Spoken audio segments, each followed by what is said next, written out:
En el programa d'avui els oferirem els diferents tallers que van estar realitzats durant l'escola d'estiu i, per finalitzar, el berenar sopar de la gent gran. El cap de setmana del 9 i 10 d'octubre, la població de Palafolls va ser l'escenari de l'elecció i proclamació de la Pubilla de Catalunya, acte que any rere any se celebra arreu del territori català. Avui, 11 de setembre, Dia de Catalunya, podran veure per Videoscó el concert que va oferir l'Orquestra Meravella per a festes majors. Ara que arriba l'estiu i el bon temps, augmentaran les hores d'exposició al sol.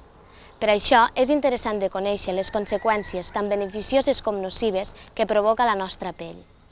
El doctor Roset, metge oncòleg de l'Associació Espanyola contra el Càncer, va donar una xerrada per tal d'informar-nos sobre aquest tema.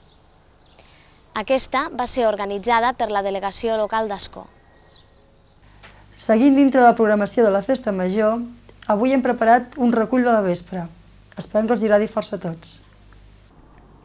El passat divendres, dia 22, a 11:15 de la nit, i al Casal Municipal va haver la revista espectacle Vaya Lío d'Hotel, representada per Tania Doris i Hermanos Calatrava, entre d'altres, on la gent va passar 2 hores ben entretingudes. I per finalitzar, l'informatiu. L'obra de teatre que us presentem avui és Blanca Vidu d'un Viu. L'obra va ser representada pels Amigots de Riba-roja. La trama gira entorn a Blanca, a la qual li ha desaparegut l'home donant-lo per mort. El que passi després no us ho expliquem. Vegem-ho. La companyia de teatre Domènec Monclús de Móra d'Ebre va representar l'any 1991 al nostre poble la comèdia en 4 actes de Lluís Coquart, No em toquis la flor. El títol per si sol és ja ben suggerent. Desitgem que us agradi.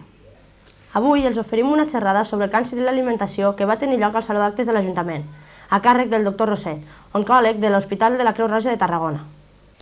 Remo de l'Ebre és el nom genèric del programa que iniciem avui. Aquest consta de diferents apartats, tots ells relacionats amb la nostra cultura.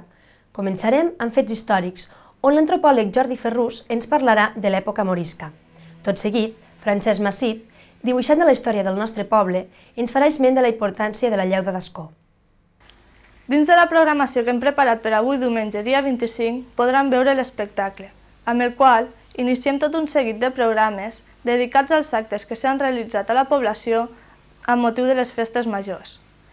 L'espectacle, que es va dur a terme el dia 18, va comptar amb Bonnie M com a figura principal. L'encarregat de tancar la programació serà l'informatiu.